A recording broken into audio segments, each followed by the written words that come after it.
is CBS 11 News Now. It's News Now, our digital update. Good morning, I'm Russ McCaskey, and we have been following breaking news all morning long from Alabama because there's a Texas connection. We've learned that one person is dead, several others injured after a charter bus carrying high school band students from Houston plunged into a ravine. This crash happened just before 6 this morning in Loxley. That's about 20 miles southeast of Mobile, near the Alabama-Florida line.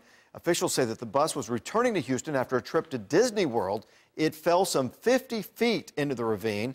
Police believe that there were 45 people on board that bus, at least a dozen injuries reported, including one person in critical condition. We're going to continue to watch that throughout the day. Right now, they've not released the name of the bus company. They've not released any of the names of the students on board. They're still trying to notify the staff and parents as well. And again, we're going to continue to watch that scene all morning long, but definitely a tragic day for that incident. All right, well, the FBI and ATF investigators still on the scene this morning of two bombings in Austin. Those package explosions, which police believe are connected to one another from earlier this month, have killed two people and injured two others. Our Jason Allen is in Austin for us, and he says that Austin police have received more than 150 calls for suspicious packages since yesterday afternoon. Now, CBS is reporting that the boy killed is 17-year-old Draylon Mason. He was a musician. He went to a college prep school just about a half mile away from his house. Mason is the second person killed in those bombings. The first was 39-year-old Anthony House. He died after picking up a box on his porch March 2nd. It wasn't until yesterday that police said they had any reason to believe that that incident might be related to the first or might be the first of several to come. Well, after the third bombing yesterday, police started warning people not just here in Austin, but around the entire state to call 911 for any package that they were not expecting and were not sure about. And people have been doing just that. The Austin police chief said this morning more than 150 calls for suspicious packages have come in since yesterday afternoon. Certainly cause for alarm. A lot of people on edge down there in the Austin area, but really around the state, and for good reason. You got to be extremely careful. Just be vigilant of what's going on with your packages and in your neighborhood as well. All right, let's talk about the weather.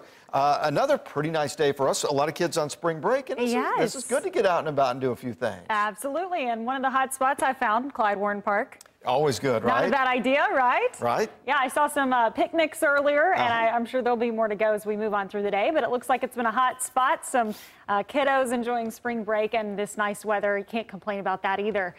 Temperatures today, a lot of sunshine. If you're headed to any of the local parks or anything outdoors, wow, we're in for a treat. We will have temperatures climbing as we get into the afternoon into the 60s. So today is actually the coolest day in the next several days. A lot of sunshine tomorrow as well, a little bit warmer tomorrow. We'll start to see our south wind come back tomorrow and Thursday. That south wind is going to be quite brisk. It's going to bring temperatures up into the 70s, but that's not it. We're talking 80s by the weekend. Still some really low rain chances Friday and Saturday, Russ, but certainly I think we're going to get a lot of dry time for the holiday weekend. Big St. Patrick's Day weekend coming up. That's right. Got that to look forward to. I think this weather's just about perfect. I don't necessarily love the really heavy wind, but the temperature-wise, right? You know, maybe a sweatshirt in the morning or evening, and then you know, pretty nice during the day. And Thursdays when it's getting kind of windy, but we're in the 70s, so by that point, maybe a little enough to cool us down. We might actually enjoy keep that. Us from sweating. You know, and it's well before we start reaching the triple digits, which will be here before we know it. That is very true. So enjoy this while we can. Absolutely. All right. Well, I hope you guys get out and enjoy your spring break and enjoy the spring break weather as well. It's a big news day. A whole lot going on. We're going to continue to follow all the major news stories today, including the shakeup with the White House, with Rex Tillerson, the former CEO of ExxonMobil, who became Secretary of State. He's been fired. We're going to have the latest on that, the very latest from Austin on the bombings, and certainly following the situation in Alabama as well. Hope you guys have a great day, and we'll see you again coming up at 4 o'clock for another full report.